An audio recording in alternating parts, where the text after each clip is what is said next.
there is really no right or wrong. There's up and down.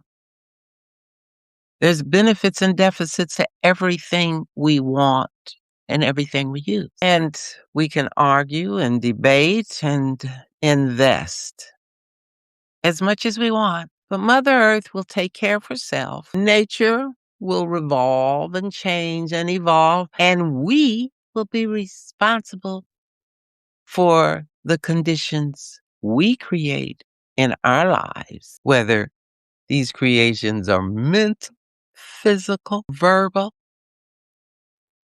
or spiritual. Whatever we do in our lives, in our many, many lives, to be able to be woke into equanimity can create a fulfilling